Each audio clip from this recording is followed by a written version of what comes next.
morning, Sister Magdalena. Good morning, Jody. It's Ezoe, correct? Ezoe, yes. And Yeah. how do you pronounce that in Japan? The same way? Yes, we pronounce all the vowels separately, so it's really zo, you know. And Cecilia, correct? That was my baptismal name, and that's the name I used at Berry College. So what was life like as a child? Let me say this. I presume, and correct me if I'm wrong, that it was a house filled with music. Pardon me? That your home was filled with music. Oh, yes. My family, my uncle, my mother's brother operated a small private music conservatory. So we had all kinds of students who played violin, cello, and who sang and all that. So, yes, my house was filled with music. Yes. So the conservatory was in your home? Yes, right in. Actually, this house was my grandmother's, and my uncle was her son. So it was right at home. Were you an only child, Mag? No, I have one older sister and older brother, and myself, three of us. Are they living? Your siblings living still? No, no. My sister died in 82, but my brother is still living. He's 92, and he and his nephew, actually my family operates 3 schools, Japanese as a second language school in Tokyo. So they teach all the foreigners the Japanese language. Beautiful. They use the textbooks that my nephew produced, and I always thought Japanese was so difficult, but the grammar, according to his method, is very simple. But what's difficult is the level of politeness. There are about 4 different politeness. Very polite, next level, common, and dogs and cats get different kind of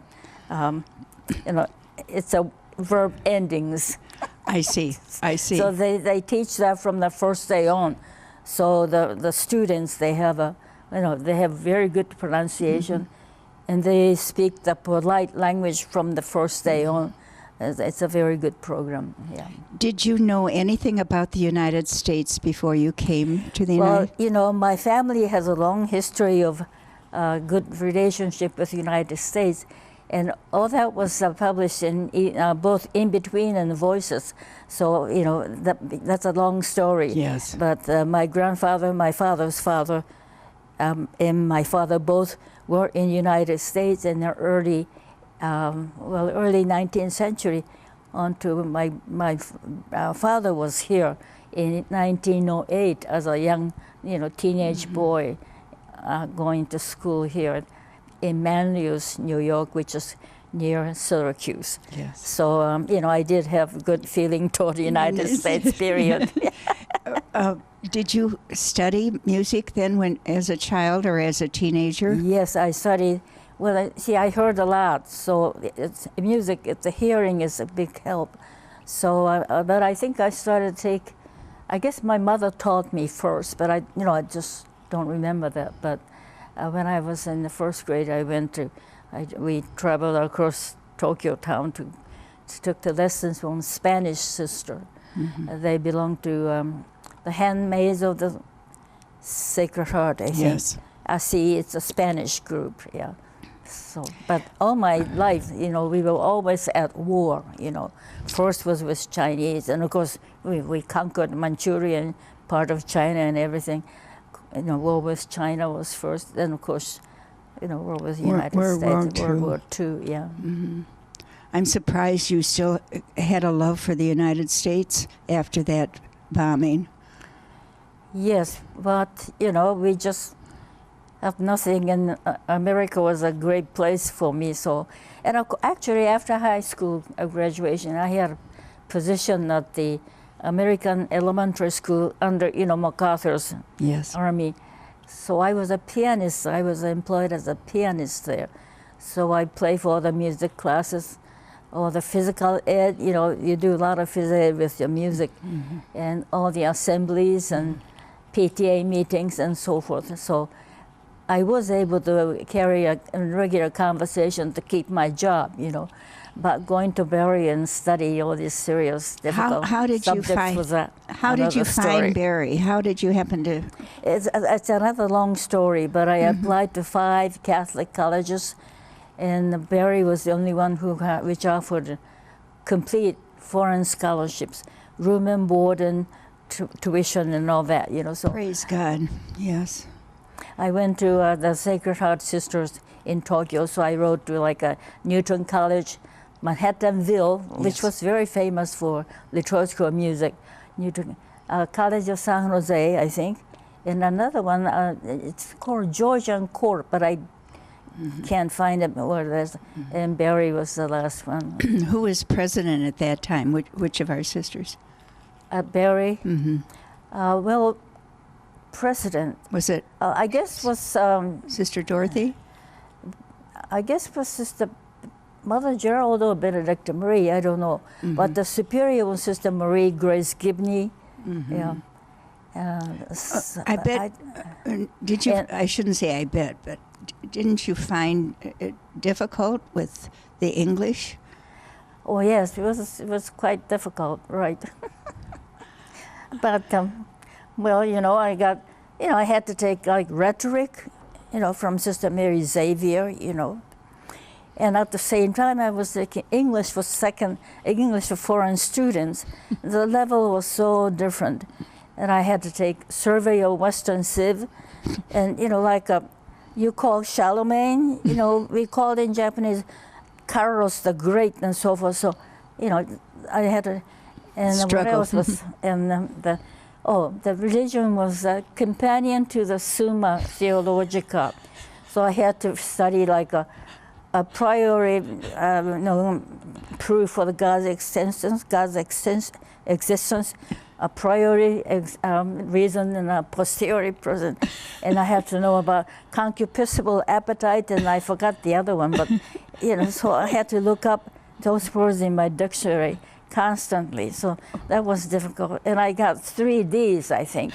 But I got A's on my music subject, so I almost, if you can't beat them, join them, So I just was there 1 year, just freshman year, and I entered after that. Who was your sponsor, Magdalena? Well, I guess Sister Denise, because she was my music teacher.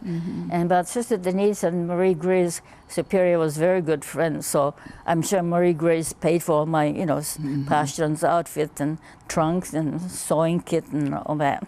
Well, I can't imagine what it was like coming from Tokyo to Miami to the cornfields of Adrian. Yes, that was quite a trip, yes. But even the different environment. Where? Well, the cornfields. I mean, we didn't have water around, or the crowds. Tokyo was down. Just everything was burned down.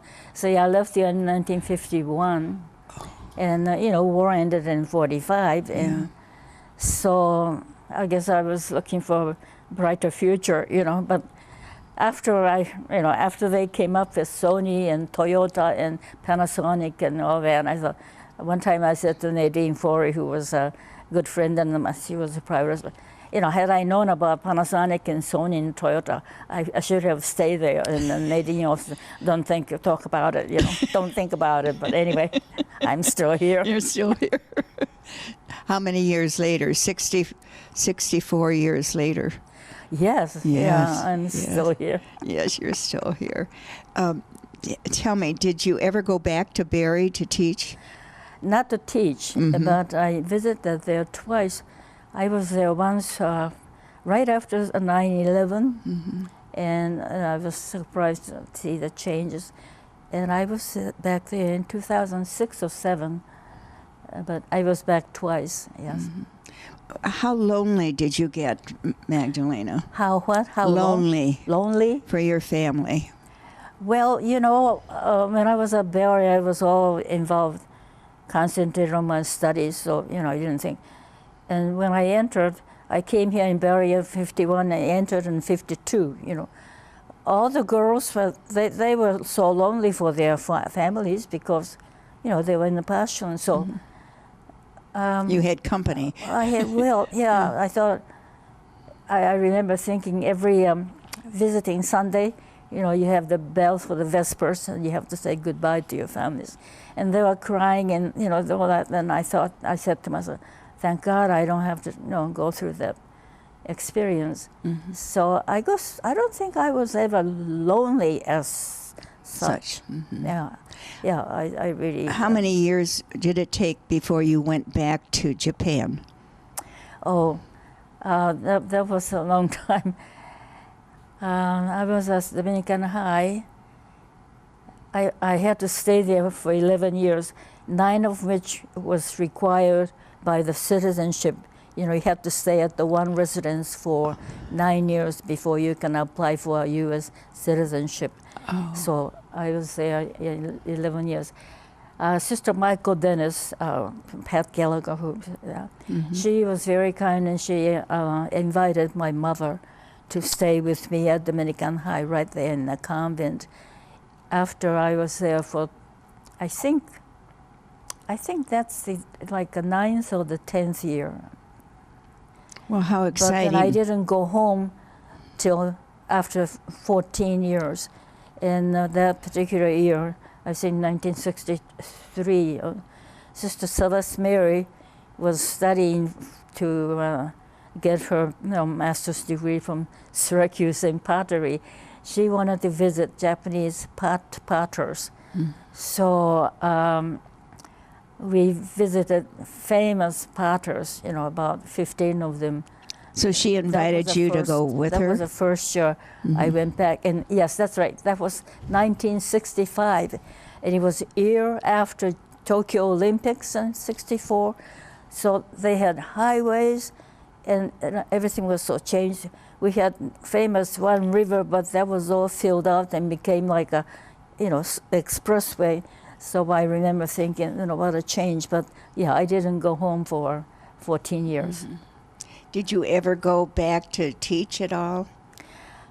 Yes, Sister Rosemary Ferguson and Jim Burns was in Tokyo, I guess on their way to Philippines.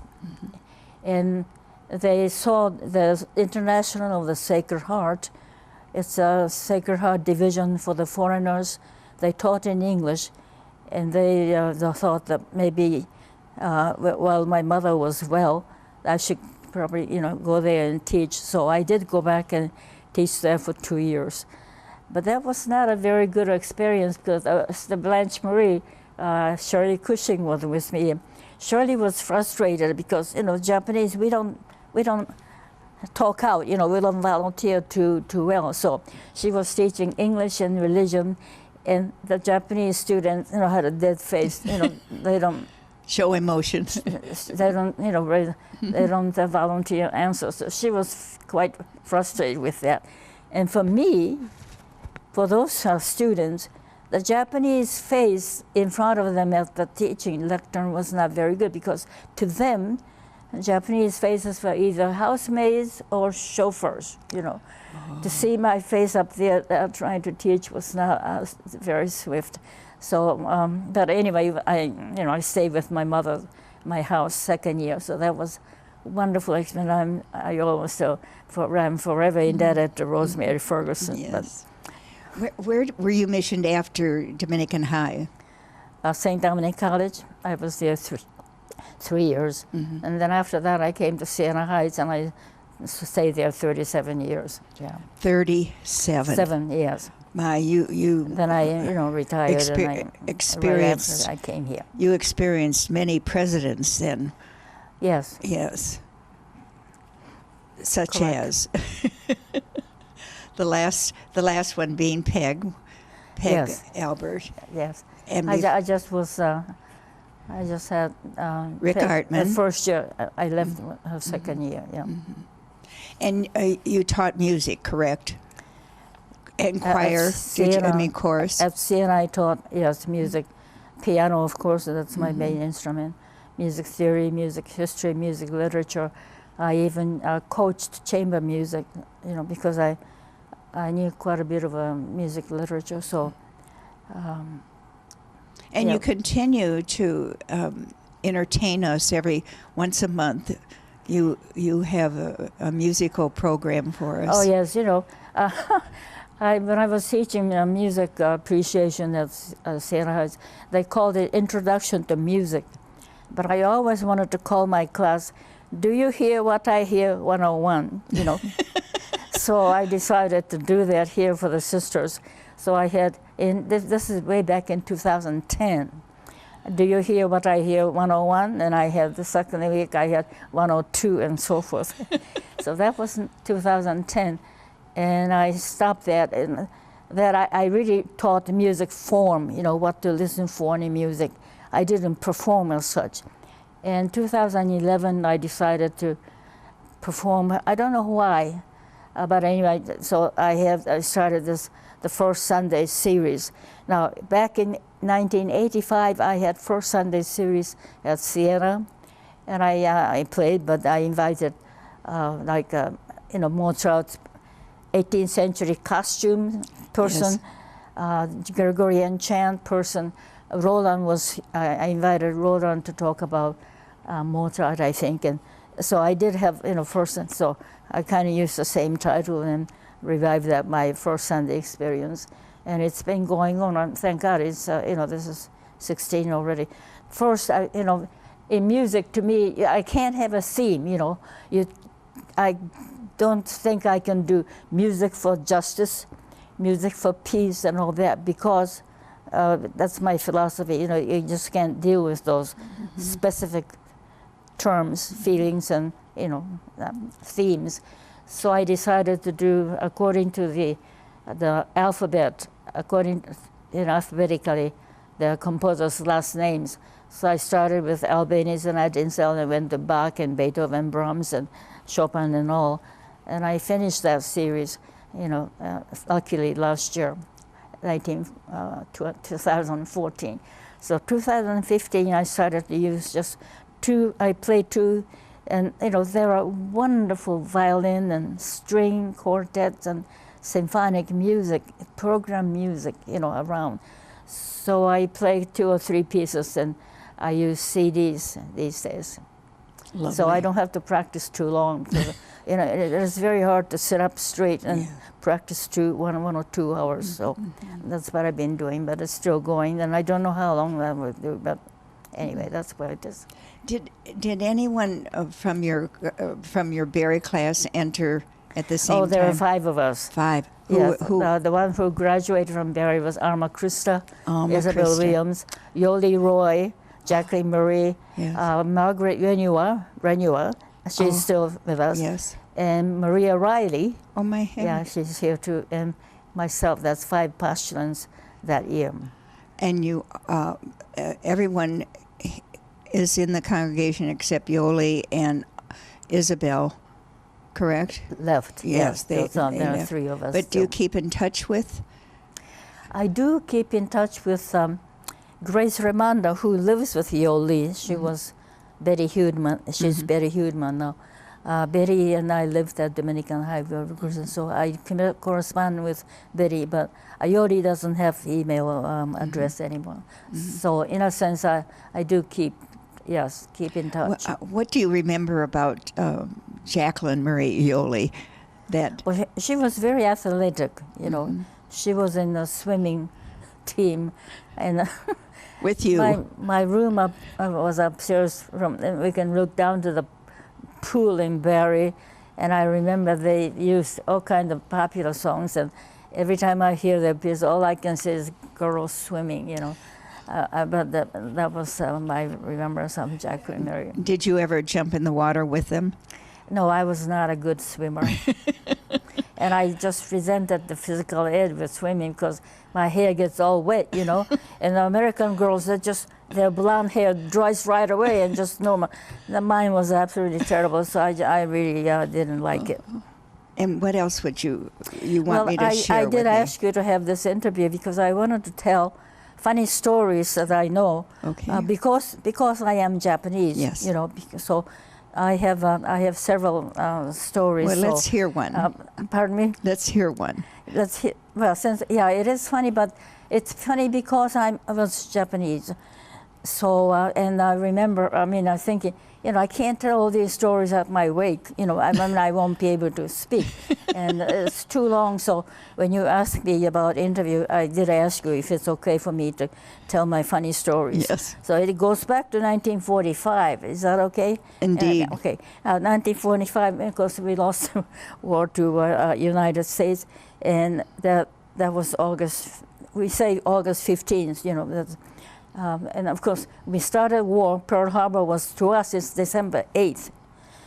And we said, well, Blessed Mother was on your side because we started the war on her Feast of Immaculate Conception, and we surrendered on the Assumption. So that's another joke, but anyway.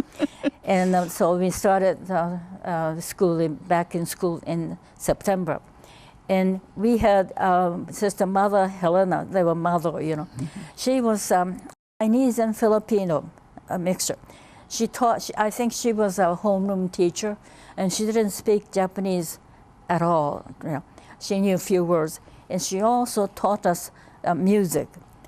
And from her, I learned about Londonderry Air, O Danny Boy, my Bonnie Banks, Loch Lomond, and the Christmas carols, O Holy Night, It Came Upon the Midnight Clay, O Little Town of Bethlehem. So the Japanese knew the German and French Christmas carols like Adeste Fidelis and Silent Night is German, and the Ilene is French.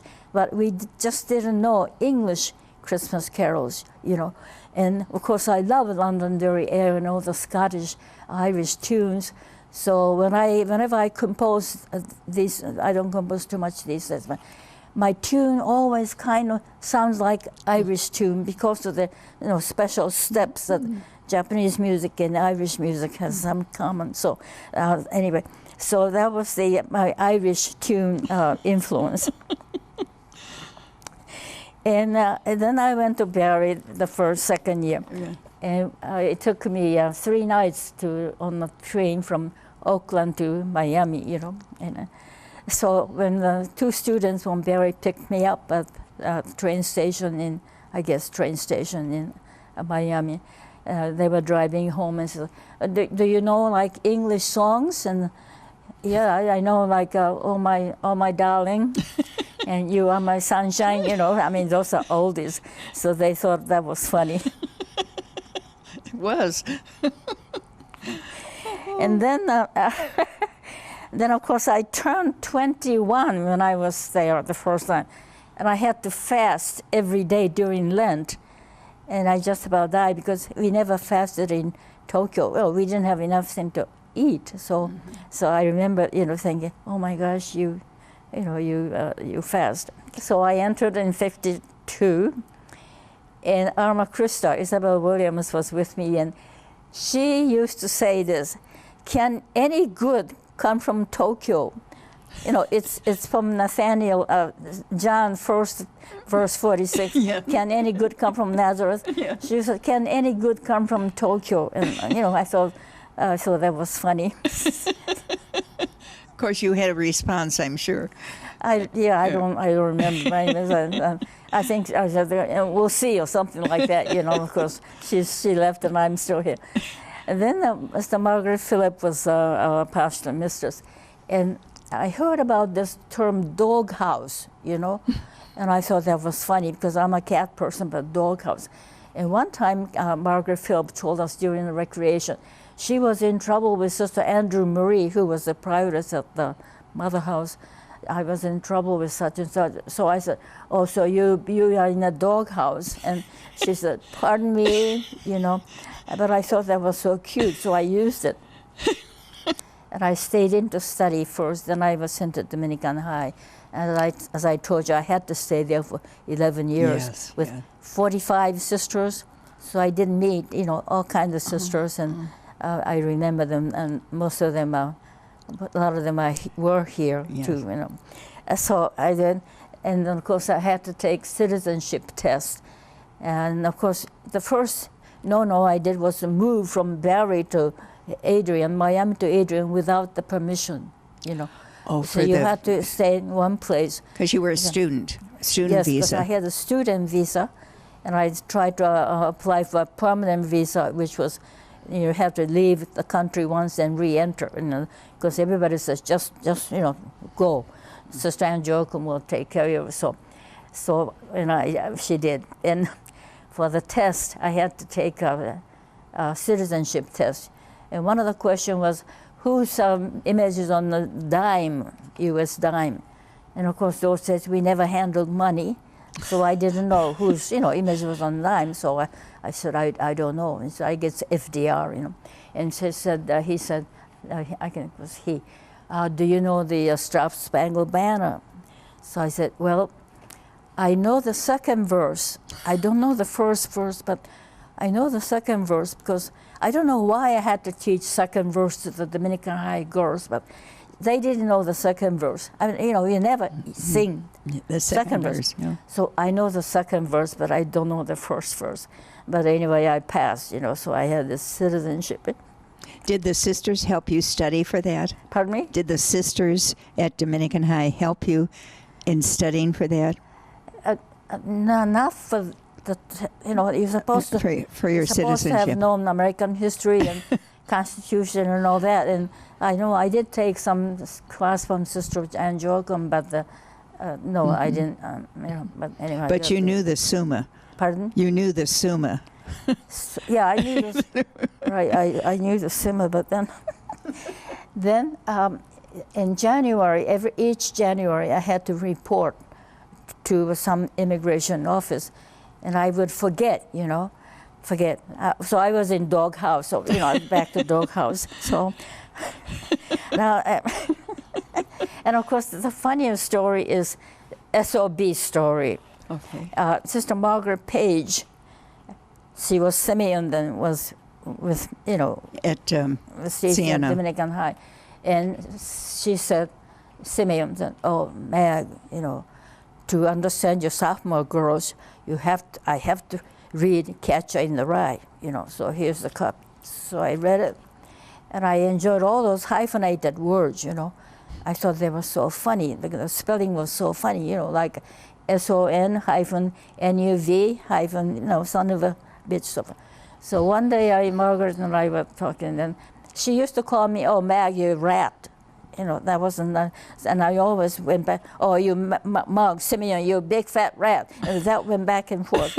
So I said this one day, I said, "Margaret, I think I have a new name for you." And she was, way back there, but in Dominican High Refectory, Mother Brigitta and Margaret Helen, those were the provincial teams, and Margaret, Michael Dennis, and all that was up in there. But it real loud, "Son of a bitch."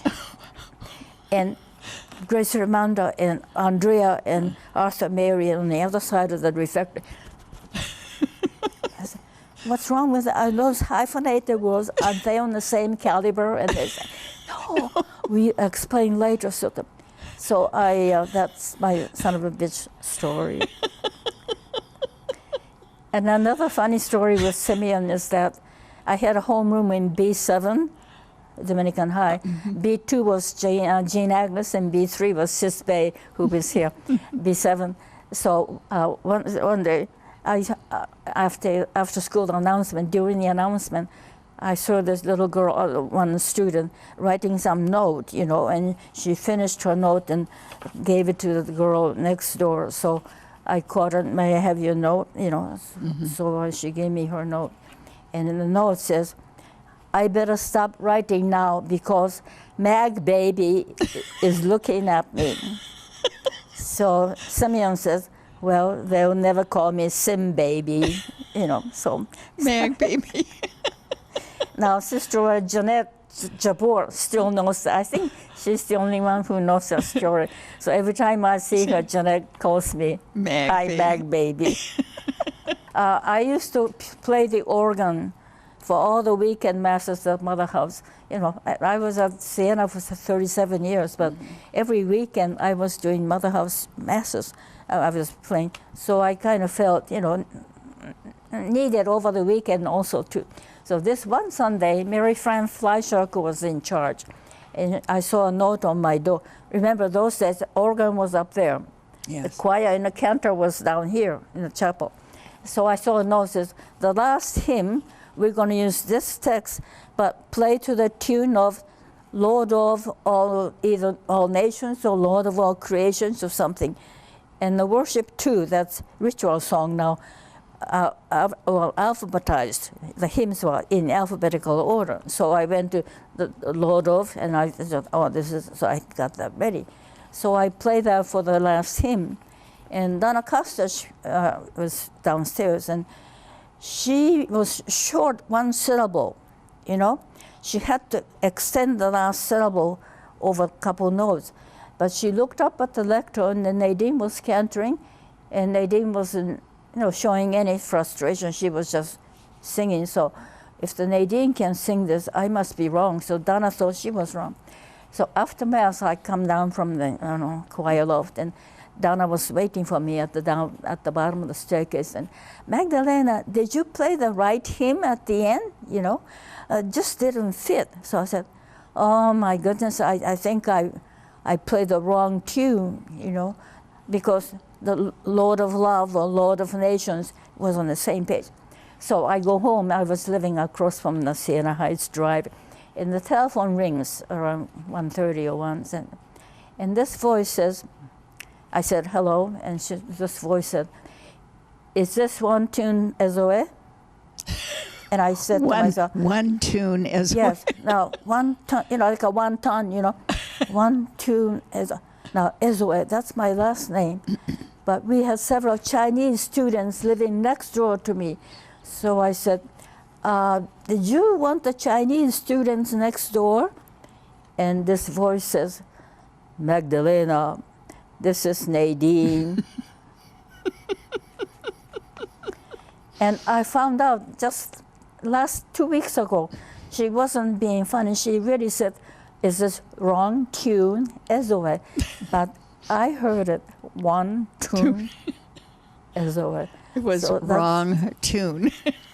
So I'm wrong tune, so Ezoe. that stayed with you. Well, thank you, Magdalena. You're welcome. Did Mother Gerald give you your name, or did you ask for it? Well, I asked for it. That was my mother's baptismal name. Oh, so beautiful. I wanted Magdala, but we had Sister Magdala at that time. So Magdalena, yes. And I didn't go back to my secular name.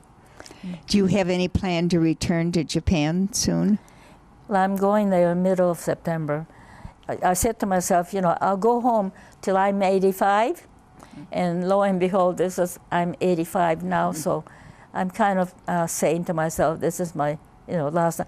If they want me, they have to pay for it, my family, Yes, I'm going in the middle of September. And I'll stay there for a long time. For a month or so? Pardon? How long will you stay? Yeah, this time I think I'm staying like 43 days. Last year I stayed 35, and so that goes fast. And I'm looking forward to smelling this gooey blossoms. Well, God bless you. Thank you so much. Oh, you're welcome.